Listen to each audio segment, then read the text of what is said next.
따라 하실까요? 알고 믿고 가는 즐거운 여행. 오늘 좀 쌀쌀합니다. 제가 예배 전에 온도 체크해 보니까 마이너스 5도 이렇게 쌀쌀합니다. 그렇지만 주간 날씨를 보니까 이제 다음 주 수요일 정도까지는 좀 쌀쌀하다 싶지만 이제 그 다음부터는 좀 따뜻한 날이 올 것 같습니다. 멀지 않았습니다. 이제 온 땅은 녹게 될 것이고요. 양지바른 쪽에 있는 그 땅에서는 푸른 새싹들이 나올 겁니다. 그리고 벌써 봄이야 하면서 노란 개나리꽃을 보게 될 것이고요.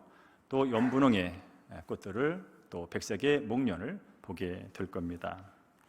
이제 아름답고 화사한 봄날이 우리 앞에 기다리고 있고요. 또 그날 우리는 기쁜 마음을 가지고 또 한 날 한 날 살게 될 것입니다.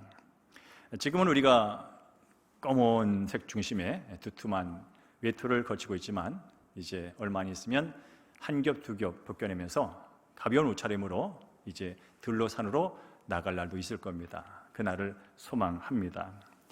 자, 2년 동안 사실 우리는 코로나로 인해서 많은 여행도 제한됐고 또 만남도 제한됐고 그래서 내가 가고 싶고 보고 싶고 먹고 싶고 했던 그런 자연을 찾아 나서지 못한 게 사실입니다. 그런 면에서 올해 새봄 저는 나아질 거라 생각합니다. 이제 사회적인 거리두기라든지 좀 환경이 나아지면 여러분은 어느 곳부터 가고 싶습니까? 여행을 하게 된다면 어디를 먼저 찾아가고 싶습니까? 그리고 동시에 누구와 함께 그 여행에 나서고 싶으십니까? 최근에 우리는 예수님과 함께하는 은혜의 여정이다, 은혜의 여행에 대한 얘기를 계속해 오고 있습니다. 아마 모르긴 해도 2022년도는 이 여행에 대한 얘기를 많이 하게 될 겁니다. 그러면서 영적인 여행이든 육적인 여행이든 여러분께서 여행을 통해서 즐길 수 있는 그 맛들을 많이 누리시기를 주님으로 축원합니다. 특별히 우리가 여행을 하면서 여행은 사실 편안해야 합니다. 그리고 즐거워야 합니다. 그러려면 우리가 함께하는 그 여행하는 현장도 중요하지만 그 목적지도 중요하지만 그 과정도 중요하지만 또 함께하는 사람이 중요합니다. 혼자 하는 여행보다는 함께하는 여행이 더 재미있거든요. 그리고 함께 동행하는 여행뿐 아니라 누군가 우리가 가고자 하는 그 여행에 대해서 좀 미리 많이 알고 안내해주는 가이드가 있으면, 여행 안내자가 있으면 더 유익하고 더 깊은 여행을 하게 되지요. 특별히 이런 관계 속에서 우리가 중요한 것은 이제 나 혼자 여행하지 않고 누군가와 함께 여행을 한다면 그 서로에 대해서 잘 알고 있어야 됩니다. 서로의 취향이라든지 서로의 성격이라든지 서로의 선호도라든지 그런 것을 많이 알고 있어야 합니다. 왜냐하면 여행하다가 사람들이 많이 부딪히거든요. 여행하다가 좋게 시작했는데 도중에 생각이 달라가지고 등 돌리고 돌아온 일도 있습니다. 그런 면에서 우리가 여행을 할 때는 항상 여행하는 사람에 대해서 서로 많이 잘 알아야 됩니다. 안다는 것뿐 아니라 그분을 수용할 수 있는 그런 마음도 갖고 있어야 그 여행이 끝까지 즐겁게 유지가 될 수 있게 되는 것이죠. 자, 우리 그리스도인들은 어떤 사람이냐면 예수님과 함께 영원히 여행하는 사람들입니다. 2박 3일도 아니고 일주일도 아니고 한 달도 아니고 1년도 아니고 영원히 여행하는 사람들이 바로 우리들인데 누구와 함께 여행하냐면 예수님과 함께 여행을 한다는 거예요. 그렇다면 좀 전에 말씀드린 것처럼 함께 여행하는 분에 대해서 잘 알아야 합니다. 예수님은 우리 여행을 친구처럼 동행해 주시는 분일 뿐 아니라 또 아주 전문가로서 처음부터 끝까지 모든 걸 아시고 모든 문제를 해결할 수 있는 그런 분이십니다. 그럼 그분에 대한 정보를 우리가 잘 알고 있어야 됩니다. 우리가 여행하면서 서로에 대해서 잘 알아야 된다는데 특별히 예수님은 우리를 이미 알고 계신다고 말씀합니다. 예수님이 우리를 얼마나 알고 있냐면 우리의 마음의 생각까지 아신답니다. 그러니까 걱정할 거 없어요. 그 다음에 목까지 아니면 머리털의 숱까지 아신답니다. 그러니까 우리가 예수님과 여행하는 데 있어서 예수님이 나를 모를까 봐 걱정할 일은 없어요.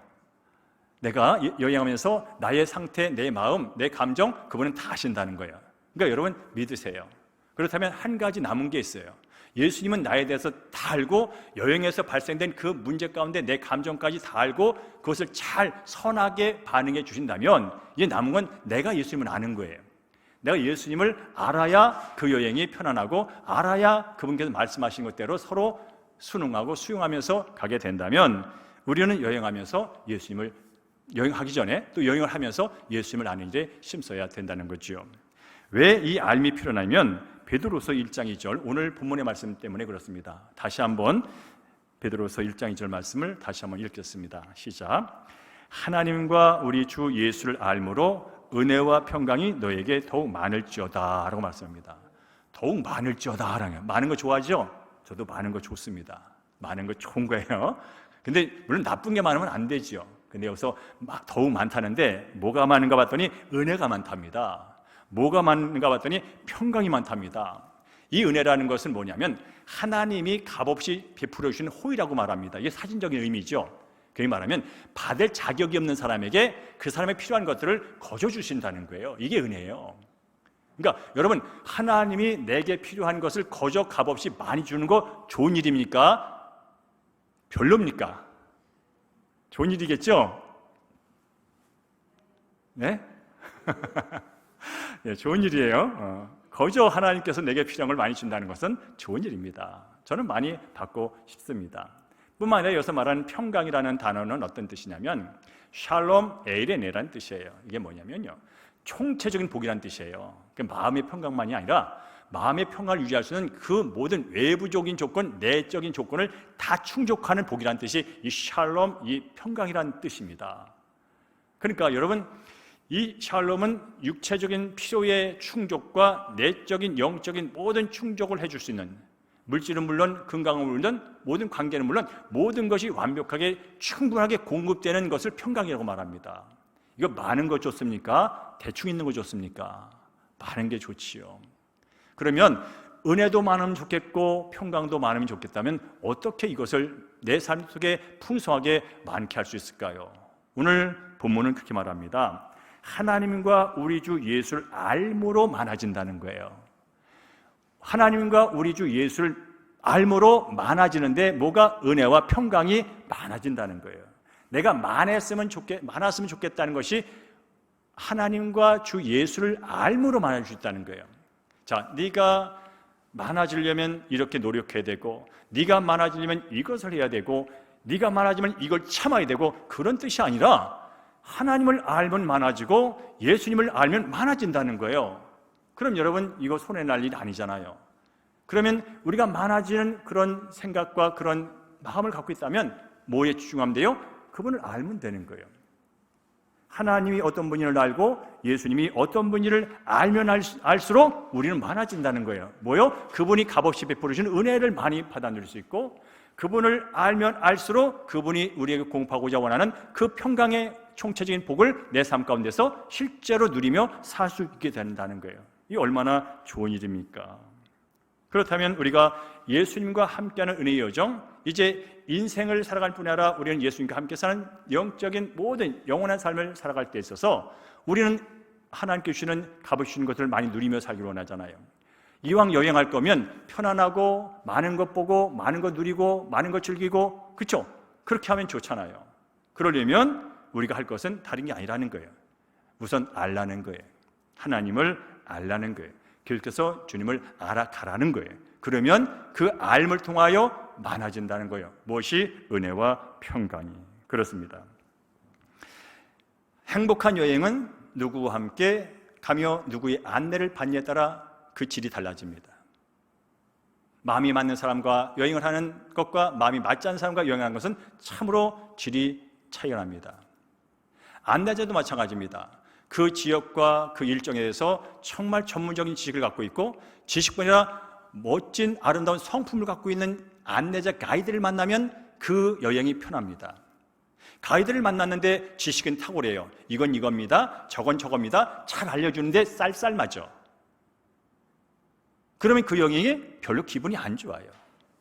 그러니까 전문적인, 처음부터 끝까지 모든 것을 자세하게 여긴 이거예요, 여기 가면 맛있어요, 이건 이런 거라고 상세하게 부드럽게 알려주면서 또 친절하게 대해주는 가이드를 만날 때 그 여행이 좋은 거예요. 그러면 바로 우리가 지금 현재 함께하고 우리의 동행자며 우리의 친구며 우리의 주인이며 우리의 안내자인 예수님은 어떤 분일까라고 하는 것이죠. 따라할까요? 우리가 함께 여행하고 있는 예수님은 구세주요 이 세상의 주인이십니다. 아멘. 지금 우리가 예수님과 함께 영원한 여행을 하고 있는데 지금 나와 여행하고 있는 분이 누군가 했더니 구세주라는 거예요. 구세주는 뭡니까? 세상을 구원한 분이라는 뜻이에요. 주인이라는 뜻이니까 뭡니까? 세상을 다스리는 분의 뜻이에요. 그러니까 지금 우리가 여행하고 있는 데서 보통 분과 여행하고 있는 게 아니에요. 어떤 지식을 갖고 박사학위를 갖고 어떤 그런 차원의 사람이 아니에요. 이 세상 모든 걸 아시고 모든 걸 지으시고 모든 걸 다스리는 분과 지금 여행을 하고 있다는 사실이에요. 오늘 이 얘기를 좀 하게 될 거예요. 그러면 기본적으로 그 말씀이 어디 나오는지 아주 이미 알고 있는 걸 다시 들어갈 거예요. 마태복음 1장 20절 21절 말씀 스크린에 있는 것을 함께 읽습니다. 시작. 아들을 낳으리니 이름을 예수로 하라. 이는 그가 자기 백성을 그들의 죄에서 구원할 자이십니다 라고 말합니다. 자, 우리가 누구하고 지금 영원한 여행하고 있다고요? 예수님을 하고 있다는 거예요. 근데 예수란 뜻이 뭔가 봤더니 자기 백성을 그들의 죄에서 구원할 자다라고 말합니다. 진짜 더 오리지널 뜻은 그거죠. 하나님이 우리를 구원하신다 그런 뜻이에요. 예수란 뜻은, 여호수아란 뜻은 뭐냐면 하나님이 우리를 구원하신다란 뜻이에요. 그러니까 지금 뭐냐면 우리가 지금 여행하고 있는 그 나의 여행을 인도하시고 내 여행에서 행복하게 나를 도우시는 분이 누구냐면 세상 나를 구원하신 분이라는 거예요. 나를 구원하신 분과 지금 여행을 하고 있어요. 그럼 내가 어느 상태였는데 나를 구원했다는 이야기야? 내가 어느 상태에 있었냐면요, 예수님을 만나기 전에 나는 죄 아래 살던 사람이에요. 죄와 함께 동행하던 사람이에요. 사탄에 따라서 사탄과 함께 살던 사람이에요. 그러니까 죄와 동행하며 죄가 이끄는 여행을 했던 사람이에요. 자, 죄와 함께 제가 이끄는 대로 여행을 했다면 내 여행의 결과들이 뭘까요? 남는 건 다 죄야. 겉으로는 화려해 보여도 죄의 종이 되어 죄와 함께 죄의 다스림 따라 여행하기 때문에 죄를 주인 삼아 내가 여행을 했기 때문에 결국 내 여행 결과는 죄밖에 남지 않고 결국은 죄의 결과로 불못에 던질 그 여행을 하고 있던 여행이에요. 불못에서 영원히 지옥에서 살아갈 그런 결과를 맞이할 그런 여행을 하고 있던 존재였단 말이죠. 그런데 예수님께서 이 땅에 오셔서 죄 가운데 죄의 종이 되어 함께 여행하며 죄를 짓던 인생을 구원해 줬다는 거예요. 죄가 없는 의로운 상태로 벗어나게 해줬다는 거예요.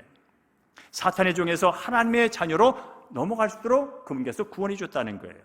사망에서 생명으로, 영벌에서 영생으로 넘어가는 그 일을 그분께서 해줬다는 거예요. 그리고 그분과 함께 여행을 한다는 거예요. 이건 엄청난 일인 거예요. 엄청난 감격적이고 황홀한 일인 거예요. 자, 나를 구원해 주시고 이 세상을 다스리는 분이 지금 나와 함께 여행을 하시는, 내가 가는 인생의 여행의 은혜의 여정의 주체로 그분께서 하신다면 우리는 어떤 마음이 들까요? 첫째로 안전한 생각이 들어요. 이 여행이 안전하다는 생각을 하게 되는 거예요. 여러분, 여행을 하다 보면요, 많은 위험을 만납니다. 뜻하지 않은 위기도 경험합니다. 그래서 여행하다가 그 위험 때문에 두려워하고 위험 때문에 여행을 그만두고 오는 사람도 많습니다. 그러나 지금 우리가 가는 이 여행의 인도자, 함께하는 분이 누구냐면 세상 우주 만물을 지으시고 다스리고 그 무엇보다 뛰어나신 능력 있는 그분이 지금 나와 함께 여행을 하고 있다면 첫째는 뭐요? 이 여행이 안전하구나라는 것을 인정하셔야 돼요. 여행은 안전해야 합니다. 그래야 행복한 여행이 되는 것이죠. 그래서 행복한 여행은 뭐냐면 끝까지 안전하게 갔다가 돌아오는 게 행복한 여행입니다. 갈 때는 랄라랄라 룰룰루 기분 좋게 떠났는데 도중에 과정 속에서 어려운 문제를 만나가지고 중도에 그만두고 포기하고 돌아온다면 그것은 온전한 여행이 될 수가 없습니다. 행복한 여행이 될 수가 없습니다. 여행은 끝까지 완주해야 합니다.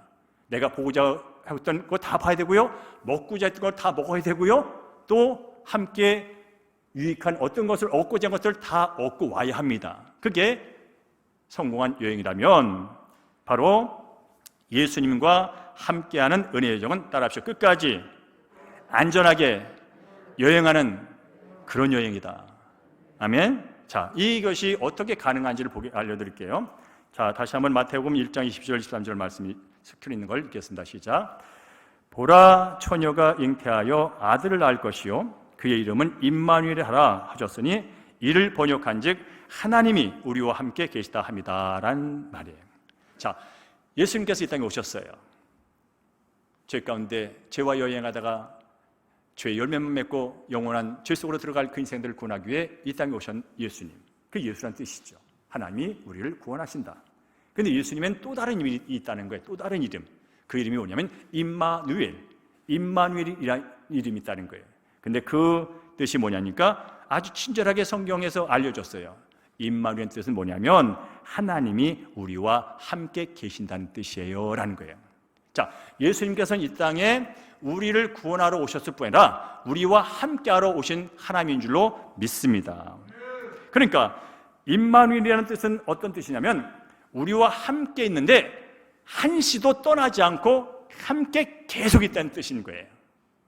상황이 바뀌면 떠나고 네가 내 마음에 들지 않으면 떠나고 그런 게 아니라 어떤 상황이든 어떤 조건이든 어떤 환경이 처하든 간에 늘 상시 내 곁에 있겠다 하는 게 하나님이 우리와 함께 계시다는 뜻이에요. 왜냐하면 하나님은 신실하신 분이세요. 하나님은 한 번 말씀하시면 어떤 상황이 있어도 끝까지 그 자리를 지키시고 그 약속을 성취하시는 분이 하나님이세요. 그러니까 함께 있겠다고 작정하고 말씀하시고 오셨으면 그분은 함께 계신 거예요. 오늘 이 시간도 하나님께서 우리와 함께 계신 줄로 믿습니다. 그러니까 우리가 끝까지 예수님과 함께 구원을 통하여 은혜의 여정을 시작해서 예수님이 다시 오시는 그날 바로 어린 양 혼인잔치에 함께 참여하여 그분을 찬양하며 새롭게 회복된 새하늘과 새 땅에서 영원히 사는 그 자리까지 나가는 그 모든 과정에 우리는 걱정하지 않아도 된다는 거예요. 왜냐? 바로 하나님이 그때까지뿐 아니라 영원히 우리 곁을 떠나지 않고 계시기 때문에 그런 거지요. 자, 히브리서 13장 5절 말씀을 함께 읽도록 하겠습니다. 히브리서 13장 5절 말씀 시작. 내가 결코 너희를 버리지 아니하고 너희를 떠나지 아니하리라 라고 말씀하는 거예요. 하나님 말씀합니다. 내가 내 백성 너 안 떠나. 근데 뭐라고요? 결코라는 단어를 씁니다. 결코. 무슨 뜻일까요? 무슨 일이 있어도 네가 나한테 무슨 짓을 해도 나는 너 안 떠나. 너는 내 아들이거든. 나는 너를 예수 그리스도에서 내 아들로 자녀로 입양했거든. 너는 내 양자, 내 아들이야, 내 자녀야. 근데 어찌 떠나겠니? 아무리 네 상황이 곤란하고 네 상황이 힘들고 네가 푸념하고 두려워해도 나는 너를 떠나지 않아 라고 말을 하는 거예요. 여러분, 이 믿음이 참 중요합니다. 요즘에 뉴스 중에 우리의 마음을 아프게 하는 것 중에 하나가 뭐냐면 그 젊은 부부들이 아이를 낳습니다. 낳고 나니까 기를 힘이 없는 거예요. 그래서 뭐합니까? 아이들을 버립니다. 그래서 제가 찾아봤어요. 뉴스를 보는데 아이들이 버려지고 또 심지어 어떤 일이 벌어집니까? 그 부모가 아이를 살해합니다. 그 아기를 내다 버립니다. 그리고 버릴 뿐 아니라 죽입니다. 통계를 보니까 2010년부터 2020년까지 10년간 영아가 버려진 아이죠, 아이. 피덩이 간 넘은 아이들 1379건, 그리고 10년 동안 110명이 부모의 손에 의해서 죽었더라고요. 아기가. 그걸 1년 단위로 보니까 뭡니까? 한 해에 137건, 결국 한 달에 13명의 아이가 지금도 버려지고 있어요. 부모에 있는데 부모로부터 버려진 겁니다. 부모가 아이를 낳았으면 아이의 인생을 책임져야 되잖아요.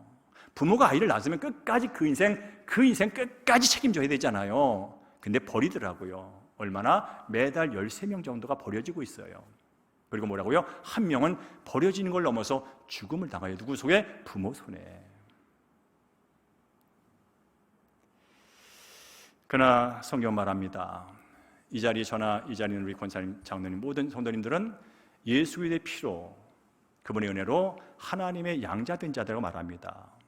하나님의 자녀라고 말합니다. 근데 분명하게 기억하십시오. 예수를 통하여 자녀 삼아준 하나님께서는 우리 한 사람 한 사람을 절대로 버리지 않으실 줄로 믿습니다. 성경을 그렇게 말씀하고 있고요. 그렇다면 하나님은 나를 절대로 안 버려요. 내가 좀 장애가 있다고, 내가 좀 말을 더디한다고, 내가 좀 화를 낸다고, 내가 좀 한다고 그분은 버릴 뿐이 아니라는 거예요. 예를 들어 그런 생각을 해볼게요. 여기 제일 나이가 적은 친구가 누굴까 봤더니 주희 같아. 주희가 있는데, 주희가 엄마 나 학교 다녀올게요 하면서 이제 문을 닫고 가는데 걱정이 생겼어. 내가 학교 가서 공부하는 동안 우리 엄마 도망가면 어떡하지? 학교 가서 또 공부하는데 또 생각이 나는 거야. 야, 지금 내가 학교에 있는데 우리 엄마 아빠 나 버리고 둘만 도망가면 나 어떡하지? 그러면서 여러분 학교 생활을 한다고 생각해 보세요. 공부가 될까요? 그 인생이 행복할까요? 그 불안하고 두려워서 어떻게 삽니까? 예수 믿고 구원받은 사람도 마찬가지입니다. 내가 하나님께 버림받으면 어떡하지? 예수님한테 버림받으면 어떡하지? 어제 거짓말도 했는데, 어제 전도도 안 했는데, 어쩌고 저쩌고 하면서 늘 버림받을까 걱정하며 예수를 믿는다면, 신앙생활 한다면 이 인생 여정 행복하지 않잖아요. 즐겁지 않잖아요. 한 날 한 날이 여행인데 늘 하나님께 버림받을 거 이러다가 지옥 가면 어떡하지? 그렇게 예수를 믿는다면 이 인생 불안하잖아요. 혹시 여러분 그런 마음을 갖고 최근에 지금까지 주님을 믿어왔다면 그 생각 버리세요. 하나님 말씀하잖아요. 결코 너를 버리지 않는다. 결코란 뭐요? 어떤 상황이든 어떤 조건이든 너는 예수 안에서 내 자녀가 되었으니 내가 책임져. 언제까지? 끝까지.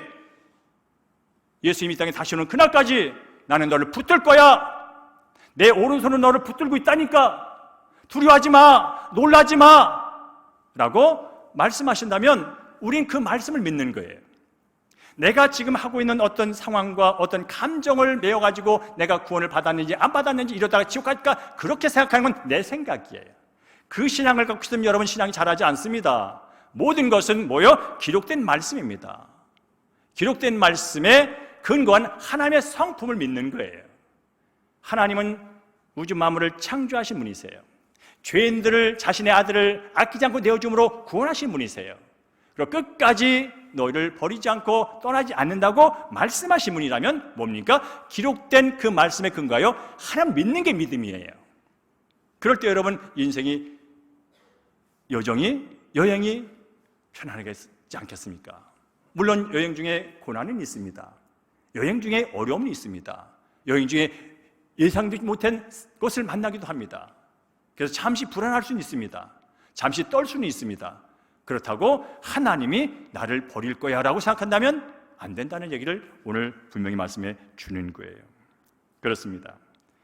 지금 우리는 예수님과 함께 은혜의 정을 가고 있습니다.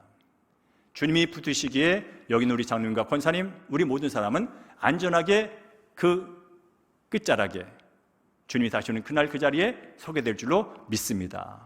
이유는 한 가지, 그분이 나를 붙들고 있기에. 그럼 뭡니까? 나는 나를 붙들고 계신 예수님을 알면 되는 거예요.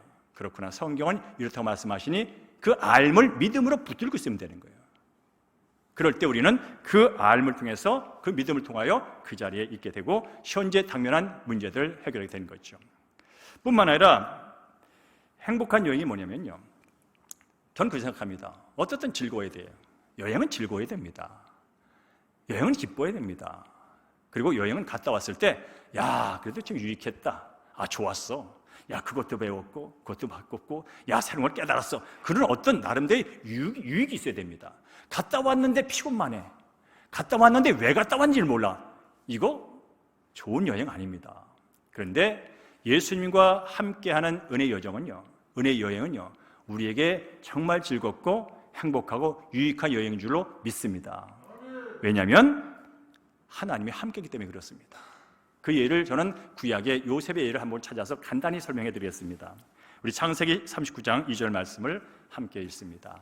시작. 여호와께서 요셉과 함께 하심으로 그가 형통한 자가 되어라고 말합니다. 자, 요셉 그 인생은요, 초반에는 정말 좋았어요. 부모의 사랑을 혼자 독차지하는 그런 인생을 시작했다고요. 그래서 아버지가요, 이 요셉에게는 아주 색동옷을 입혀 다른 형제들보다 더 많이 사랑을 해. 그 인생이 출발 좋았다니까요. 부모의 사랑 듬뿍 받고 차별이 날 정도로 듬뿍 받으면서 인생 여행을 멋지게 시작한 인생이라고요. 그런데 그게 화가 됐어요. 그걸 보면서 형제들이 시기를 합니다. 저놈의 자식 하면서 그 동생을 질투하기 시작합니다. 그 시기와 질투가 지나쳐서 어떻게 해요? 이제 그 저놈을 죽여버릴까 생각을 하게 됩니다. 위기를 만났습니다. 아버지, 어머니, 부모로부터 정말 칭찬받고 환영받고 큰 대우받으면서 멋지게 인생을 출발했는데 형들이 딱 나타나서 그 인생 가로막으려고 지금 나선 겁니다. 더 이상 그 인정받는, 칭찬받는, 그 환영받는 그 인생 그만시키겠다고 그들이 작정을 합니다. 그래서 죽일까 하다가 구덩이 집어넣습니다. 날라랄로 하며 가던 인생이 구덩이에 빠지는 위기를 만납니다. 날라랄라 룰라며 가던 인생이 뭡니까? 이제 종으로 팔리는 상태에 빠지게 됩니다. 요셉의 인생은 계속되고 있는 겁니다. 랄랄랄라 룰하던 인생도 있고 지금 구덩이에 빠지는 여행을 하고 있고요. 또 종으로 팔려갖고 애굽이라는 나라의 시장 모퉁이, 노예들 팔고 사고 하는 시장 모퉁이에 그저 부끄러운 데만 가리고 있는 한 청년의 모습으로 그야말로 미래가 불특정한 불확실한 그런 절망적인 모습으로 서 있는 요셉의 모습을 보게 됩니다. 그 인생은 지금 좋았다가 저 절망에 나가려고 빠지는 여행을 하고 있는 거죠. 노예가 돼가지고 나름대로 그래도 최선을 다하고 살았습니다. 근데 웬걸 노예도 부족해가지고 모함을 당합니다. 인생 여정 가운데, 요셉의 인생 여정 가운데 모함을 당한 일을 경험합니다. 그래서 감옥까지 가게 되지요. 참으로 그 인생 여정 참으로 불행해 보입니다. 그런데 성경은 결과적으로 말하죠. 그렇게 불행한 인생 여정을 지나가던 그 요셉에게 변화가 생겼다는 거예요. 그리고 궁적으로는 그 애굽의 총리가 됐다는 거예요. 총리가 되어서 지혜롭게 그 나라를 다스릴 뿐 아니라 그를 총애하며 그를 사랑했던 그 부모를 만나게 되는 복을 경험합니다. 그리고 더 나가서 이제 아버지 야곱과 함께 내려온 70명의 가족, 그 중에는 누가 있어요? 자기를 시기하려 팔아버렸던 형님들도 계셔. 그 형제들 용서하고 그들을 보살피면서 그들이 고센 땅에서 잘 먹고 잘 사도록 돕는 형통한 자가 됐다고 성경은 말하고 있습니다. 자, 처음 인생 여정이 날랄로 참 좋았어요. 부모의 사랑 듬뿍 받고 이대로 가면 정말 그가 꿈꾼 대로 될 것처럼 보이는 시점이 있었다고요. 근데 웬걸 형들의 시기를 통해서 구덩이에 빠져요. 여행 중에 구덩이에 빠져보셨습니까, 여러분? 오지 탐험하다가 여러분 차가 구덩이에 빠져가지고 안 나와가지고 밤새 했던 어떤 경험도 있지 않겠습니까? 그럴 뿐아 모함을 당하는 어려운 시기를 겪다가 그가 성공한 인생을 살았다고 성경은 말합니다. 그 이유가 뭘까? 여러 가지 인간적 차원에서 찾아올 수 있어요. 그러나 성경은 요셉의 인간적인 얘기를 하지 않습니다. 그 형통의 과정 속에, 인생의 여정 속에 함께 하신 하나님에 대해서 말합니다. 그게 바로 오늘 읽었던 여호와께서 요셉과 함께 하심으로라는 단어입니다. 그의 인생 여정에 고난도 있었고 위기도 있었고 아픔도 있었고 팔리는 그런 절체절명의 위기도 있었지만 그럼에도 불구하고 그가 일어나서 회복되어 나라를 다스리는 총리가 되고 그 가족들을 먹여 살리는, 보살피는 그런 훌륭한 일을 하게 되기까지 거기에는 뭐가 있다고요? 하나님이 함께 하심이 있었다는 거예요. 우린 그것을 하나님이 베푸신 은혜라는 단어로 바꿀 수 있습니다. 요셉은 스스로 일어날 수 있는 상황이 아니었습니다. 그저 이방 땅에서 팔려온 노예에 불과합니다. 그가 머리가 좋다고, 그가 재주가 있다고 그 총리가 될 수 있는 것은 아닙니다. 그러나 그 모든 과정 속에서도 어려움은 어려울 때, 슬프면 슬플 때, 괴로움은 괴로울 때 떠나지 않고 계속 함께 하신 하나님의 도움과 은혜 속에서 그는 그런 형통한 삶을 살게 됐다고 성경은 말하고 있는 거지요. 그렇다면 사랑하는 성도님, 지금 각자마다 인생의 여정을 하고 있다고요. 다 80의 인생을 사셨던, 50의 인생을 넘어가고 있던, 30의 인생을 살고 있던 간에 우리는 지금 여행 중에 있는 거예요. 인생 여행. 근데 우리는 그 인생 가운데 누굴 만났어요? 내 인생에 진짜 온전하게 내 인생을 이끌어줄 주인을 만났다고요. 그분이 예수님이에요. 예수님을 만나서 가는 인생의 여정도 육을 갖고 살기 때문에 고난을 만납니다. 구덩이에 빠지기도 합니다. 모함도 당합니다. 경제적인 어려움도 만납니다. 육체 질병도 경험합니다. 예수님과 함께함에도 불구하고 이 주변의 환경으로 인해서 우리는 어려움을 당할 때가 있습니다. 그러나 잊지 마십시오. 그럼에도 불구하고 예수님은 나와 함께 하신다는 사실을. 그런데 불구하고 예수님은 나와 함께해서 내게 피할 길을 주시고 이길 힘을 주시고 참을 능력을 주시고 결국은 넘어갈 그 모든 것을 그분께서 함께 하고 있다는 사실을 믿으신 여러분 되기를 주님으로 축복합니다. 이럴 때 인생 여행이 즐거울 수 있는 거예요. 세상은요, 나를 그냥 냅두지 않아요. 내가 즐거운 인생 살기를 세상은 그냥 냅두지 않는다니까 여러분. 내 주변 환경은요, 내가 랄라룰루만 하면서 살도록 냅두질 않아요. 이게 세상이에요. 왜 그럴까요? 악한 자에게 속했기 때문에 그래요. 죄 가운데 속했기 때문에 그래요. 그러니까 그것을 이기며 나갈 수 있는 것은 뭐요? 그것보다 크신, 그것을 극복하신 부활하신 예수 그리스도의 생명으로 그분을 믿고 살아갈 때 우리는 위기는 있고 고난이 있고 어려움이 있지만 그럼에도 불구하고 그분이 주시는 평강, 그 기쁨을 가지고 한 날 한 날 즐겁게 나갈 수 있는 것이죠. 그렇습니다. 창세기 39장 3절은 그렇게 덧붙이고 있습니다. 그의 주인 보디발이 여호와께서 그 요셉과 함께 하심을 보며 또 여호와께서 그의 범사에 형통하심을 보았더라고 말합니다. 그렇습니다. 하나님이 나와 함께 하시면요, 나도 함께 하심을 통해서 하나님이 함께 하시는 것을 알고 두려울 때 담대함을 회복하고 아플 때 건강해질 것을 기대하며 그분을 간구하듯이 나의 이런 모습을 보면서 제3자가 알아본다는 거예요. 야, 저 사람은 하나님이 함께하는 사람이네. 야, 하나님이 함께하니까 저런 일이 벌어지네. 누가요? 내 주변에 있는 3자가 알아보게 된다는 거예요. 당연하지 않겠습니까 여러분? 위대하신 하나님의 내 인생에 개입하여 내 인생을 새롭게 빚어가고 내 인생을 통하여 그분의 역사를 드러낸다면 모를 리가 없는 거지요.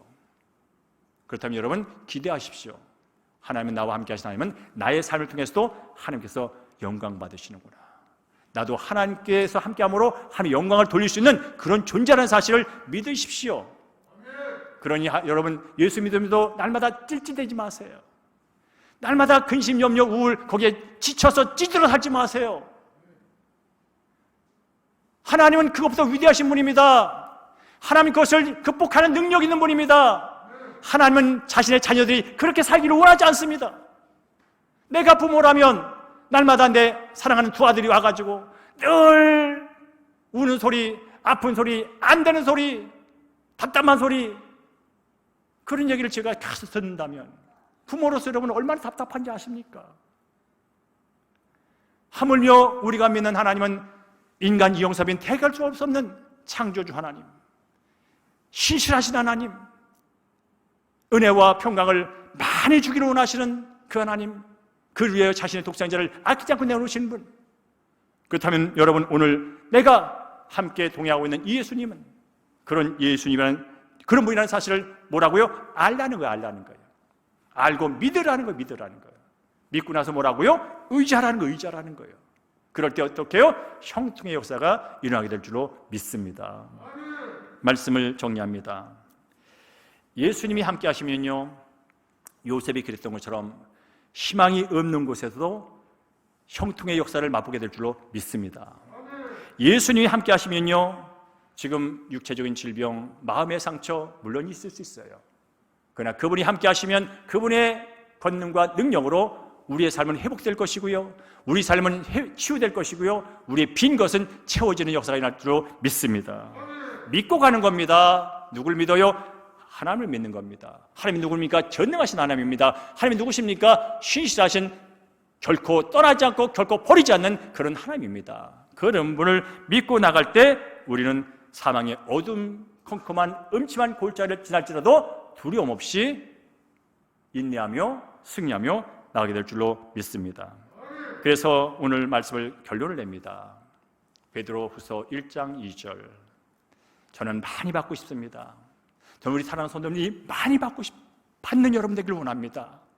하나님의 은혜를 많이 받는 여러분 되기를 원합니다. 하나님의 평강을 많이 받는 우리 사랑하는 성도 되기를 원합니다. 근데 그건 제가 할 수 있는 일이 아닙니다. 성경은 말합니다. 너는 못하지만 그렇게 베푸시는 하나님을 알아라. 그렇게 베푸시는 분인 것을 알고 믿어라. 그리고 그분을 바라봐라라고 성경 계속해서 말씀합니다. 네가 할 것은 다른 게 아니야. 하나님의 하나님 되심을 알고 하나님의 하나님 되심을 인정해. 그리고 그분을 높여. 그분께 너의 인생을 맡겨. 그리고 그분을 날마다 바라봐. 그러면 그걸 통하여 네 삶 가운데 은혜는 넘쳐날 것이고 네 삶 가운데 평강은 나타나게 될 거라고 성경이 말씀하고 있다면, 다음 한 주간도 여러분 하나님을 위하여 무엇을 할고 많은 노력도 열심도 중요합니다. 그러나 더 그것보다 먼저 뭐라고요? 하나님이, 예수님이 어떤 분인지를 아는 일에 힘쓰십시오. 그래서 날마다 큐티가 뭔지 아십니까? 기록된 말씀을 통하여 하나님을 아는 게 큐티예요. 하나님을 알고 하나님을 의지하고 하나님을 찬양하는 게 큐티예요. 그러다 보면 당연히 자연히 내가 할 게 뭔지 그때 보이는 거예요. 그때 해야 그게 적용이 되는 거예요. 하나님을 모르고 하나님을 알지 못하고 하나님을 만나지 않고 적용만 떼봐야 부담이요, 여러분. 또 율법의 짐이요. 인간의 노력은 인간 스스로를 구원할 수 없어요. 그러니 뭡니까? 퀴트를 통하여 살아계신 하나님을 만나는 거예요. 신실한 하나님을 만나는 거예요. 그분을 고백하는 거예요. 그분을 찬양하는 거예요. 그러면 자동적으로 내가 어떤 삶을 살지, 오늘 내가 뭐 할지가 자동으로 줄을 서요. 그러면 그분의 능력을 갖고 나가서 하면 되는 거예요. 내 능력으로는 안 돼요. 결단과 결심은 좋긴 하지만 끝까지 못 가요. 그래서 바로 다음 한 주간 여러분 다른 일, 중요한 일 많아요. 그러나 새벽에 아침에 일어나서 주님을 아세요. 예수를 만나세요. 그러면 우리의 삶은 새로워질 것이고요, 하나님의 약속하신 은혜와 평강이 삶의 순간순간 만남과 과정 속에서 나타나게 될 줄로 믿습니다. 그 은혜 누리시다가 다음 주에 다시 기쁜 마음으로 오셔서 주를 찬양하는 여러분 되기를 주의 이름으로 간절히 축원합니다.